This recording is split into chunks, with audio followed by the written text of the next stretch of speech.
ఏదైతే supreme court A B C D వర్గీకరణకు తీర్పునిచ్చిందో దాన్ని ఎంఆర్పీఎఫ్ పక్షాన స్వాగతిస్తున్న 1994లో ఇది మూడి గ్రామంలో మొదలైన ఉద్యమం సుదీర్ఘ పోరాటంలో 30 సంవత్సరాలకు చేరుకుంది. ఈ సుదీర్ఘ పోరాటంలో మందకృష్ణ మాదిగ అలుపెరగని పోరాటంలో ఈ ఫలితాన్ని పొందడం జరిగింది.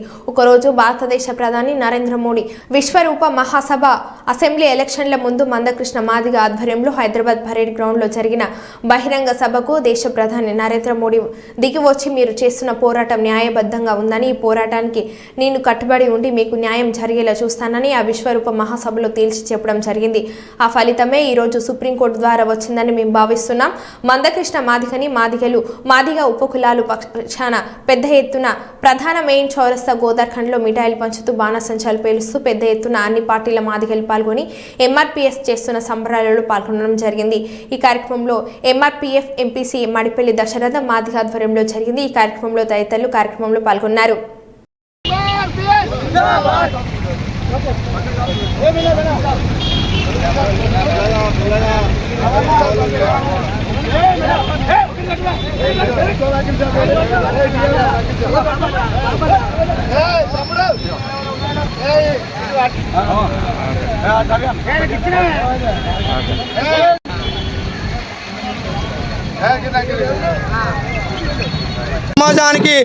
సమాజానికి అందరికీ తెలుసు.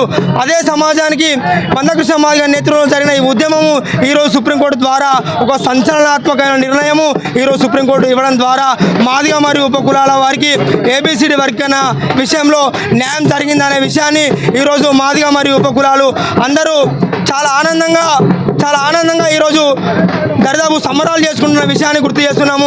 కేవలం ఈ రాష్ట్రంలో కానీ దేశంలో కానీ మాదిగలకు ఆత్మగౌరవం వచ్చిందంటే, మాదిగలకు ఈరోజు సగర్వంగా మాదిగ అని చెప్పుకుంటున్నామంటే కేవలం మందకృష్ణ మాదిగ ద్వారానే అనే విషయాన్ని కూడా గుర్తు చేస్తూ, మందకృష్ణ మాదిగ గారు లేకపోతే ఈరోజు మాదిగలకు గౌరవం లేదు, మందకృష్ణ మాదిగ గారు లేకపోతే ఈరోజు ఏబిసిడి వర్గీకరణ జరిగేది కాదనే విషయాన్ని మేము స్పష్టంగా గుర్తు చేస్తూ, ఏది ఏమైనా ఎన్ని అడ్డంకాలు ఎదురైనా కానీ మందకృష్ణ మాదిగ గారికి మాదిగ సమాజానికి ఈ ఉద్యమానికి ఎందరో మంది సమాజంలో ఎంతో మంది ఆర్థికంగా కానీ వ్యక్తిగతంగా కానీ రాజకీయంగా కానీ చాలామంది సహకరించిన నేపథ్యంలోనే ఈరోజు వర్గీకరణ అనేది సుప్రీంకోర్టు న్యాయస్థానము మాకు తీర్పునిచ్చిన విషయాన్ని గుర్తు చేస్తూ మందకృష్ణ మాదిగ గారు సెల్యూట్ చేస్తూ, దరిదాపు ఈ భారతదేశంలోనే అభినవ అంబేద్కర్ తర్వాత మందకృష్ణ మాదిగ గారు చరిత్రలో లిఖించబడతారనే విషయాన్ని గుర్తు చేస్తూ ఈ విషయాన్ని ముగించుకుంటూ బచ్చల రజనీకాంత్ మాదిగ ఎంఆర్పీఎస్ పెద్దపల్లి జిల్లా అధ్యక్షుడు వర్ధిల్లాలి మందకృష్ణ మాదిగ నాయకత్వం.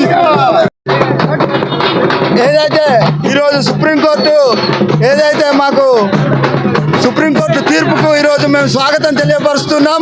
మందకృష్ణ మాదిగ గారి నాయకత్వంలో 30 సంవత్సరాల సుదీర్ఘ పోరాటంలో ఈ విజయాన్ని సాధించి పెట్టిన మందకృష్ణ గారికి మేము ధన్యవాదాలు తెలియజేసుకొని మరో అంబేద్కర్గా గుర్తించి ఈ పోరాటానికి మా ఎస్సీ ఉపకులాల అందరికీ న్యాయం జరిపించినటువంటి మందకృష్ణ మాదిగ గారికి మేము ఈరోజు పెద్ద ఎత్తున జోహార్లు తెలియజేసుకుంటూ, ఏదైతే మా ఏబిసిడి వర్గీకరణ సాధించి పెట్టిన మోడీ గారికి బీజేపీ పార్టీ తరఫున సహకరించిన వారందరికీ కూడా కృతజ్ఞతలు తెలియజేసుకుంటూ, ఈరోజు ప్రధాన చౌరస్తాలో గోదావరిఖండ్ మెయిన్ చౌరస్తాలో మిఠాయిలు పంచిపెట్టు కేకులు కట్ చేసుకుంటూ పెద్ద ఎత్తున సంబరాలు జరుపుకుంటున్న ఎంఆర్పీఎస్ కార్యకర్తలను గుర్తించినందుకు పెద్ద ఎత్తున స్వాగతం తెలిసి ముగిస్తున్నాం.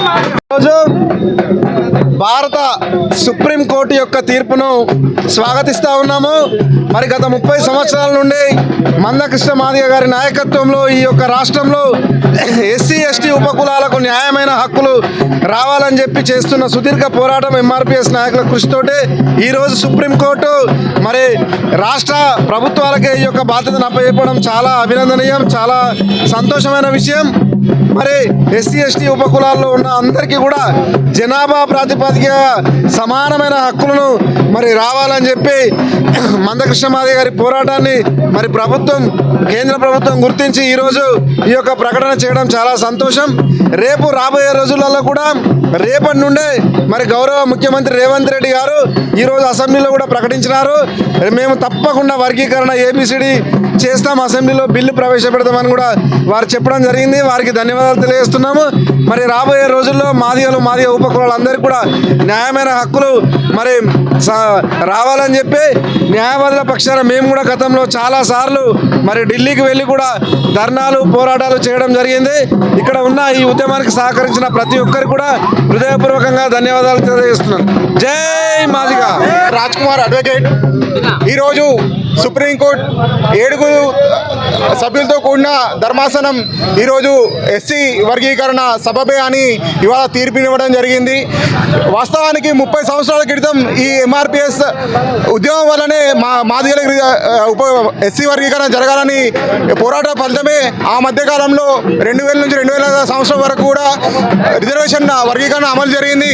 కానీ 2004లో మళ్ళీ దీన్ని బంద్ చేయడం జరిగింది. అప్పటి నుండి అసలు నిరుంద్ర కృషితోటి ఎంఆర్పిఎస్ వ్యవస్థాపకులు మందకృష్ణ మాదిగ గారు చేసిన కృషి ఫలితంగానే ఈరోజు ఎస్సీ వర్గీకరణ అమలుకి సుప్రీంకోర్టు కూడా మార్గం సుగమం చేసిందని ఈ సందర్భంగా తెలియజేస్తూ ఈ అమలు చేసే బాధ్యత మాత్రం రాష్ట్ర ప్రభుత్వాలకి చేసింది. ప్రతి ఒక్క రాష్ట్రం కూడా ఎస్సీ వర్గీకరణ అమలు చేయాలని చెప్పి ఈ సందర్భాన్ని కోరుకుంటూ ఈ దానికి కృషి చేసిన మందకృష్ణ గారికి కృతజ్ఞత తెలియజేస్తున్నాం.